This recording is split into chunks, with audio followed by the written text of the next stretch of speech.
જ્યાં અનંત આત્માઓ મોક્ષને પામ્યા છે તેવા શાશ્વત ગિરિરાજ શેત્રુંજયની યાત્રાનો આજથી શાસ્ત્રોક્ત રીતે પ્રારંભ થયો છે। કાર્તિકી પૂનમના દિવસે પાલિતાણાની ગિરિરાજ શેત્રુંજયની યાત્રાનો મળસ્કે 4:30 વાગ્યે પ્રારંભ થયો હતો।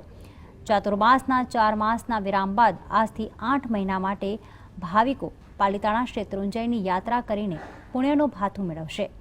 વહેલી સવારથી જ જય જય આદિનાથના જયઘોષ સાથે જય તળેટીથી શાસ્ત્રોક્ત વિધિ પ્રમાણે યાત્રા ચાલુ થઈ। પ્રથમ દિવસે જ હજારો ભાવિકો યાત્રામાં જોડાયા હતા। જય તળેટીથી ચૈત્ય વંદન કરીને આગળ ઉપર બાબુનું દેરાસર, સમવસ્ત્રણ મંદિર, પદ્માવતી ટૂંક, હનુમાન ધાર, ચૌમુખીની ટૂંક, હેમવસાહીની ટૂંક, બાલાવરાહીની ટૂંક, ઉચકાબાઈની ટૂંક, મોતીશાની ટૂંક આવે છે। 9 ટૂંકોમાં થઈને આગળ નવા રામપોળના રસ્તે થઈને સૌપ્રથમ રામપોળ જવાય છે। અહીંથી પછી આગળ સાગરપોળ, વાઘણપોળ, અન્નપોળ અને દાદાની પોળ આવે છે અને આ પછી આવે છે સૂરજકુંડ। 9 ટૂંકમાં મોહિની ટૂંકમાં અબદબ દાદાની મોટી મૂર્તિ છે। તે ખૂબ જ મોટી હોવાથી અદ્ભુત આદિનાથ કહેવાય છે।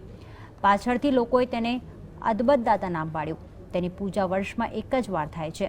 અહીં પ્રથમ તીર્થકર આદિનાથ ભગવાન 999 વાર સમોસર્યા હતા, જ્યાં મહાતીર્થની પવિત્રતા દર્શાવે છે। જેમાંના 24 તીર્થકરોમાંના 23 તીર્થકરોએ આ મહાતીર્થની ભૂમિ પરથી વિશ્વના જૈન ધર્મનો મહામંગલકારી સંદેશો આપ્યો છે। અહીં આવનાર ભક્તો માટે ખાવા પીવાની વ્યવસ્થા પણ કરવામાં આવી છે।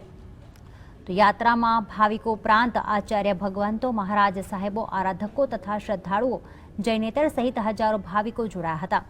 3750 પગથિયા ચડીને શિખર પર દર્શન કરવાથી આ યાત્રા 2 માઇલની થાય છે અને 3 કલાક જેટલો સમય લાગતો હોય છે।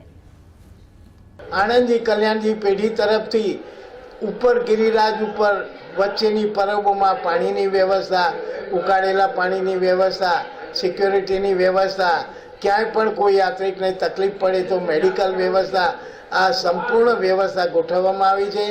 યાત્રિકો પણ ખૂબ આનંદભેર, ચાતુર્માસ પૂર્ણ થયો હોવાથી ખૂબ આનંદભેર આદેશ્વર દાદાને ભેટવા માટે ખૂબ આનંદથી ગિરિરાજ ઉપર ચડે છે અને પોતાની યાત્રા સફળ કરી નીકળશે તેવી ચોક્કસ લાગણી અનુભવીએ છીએ।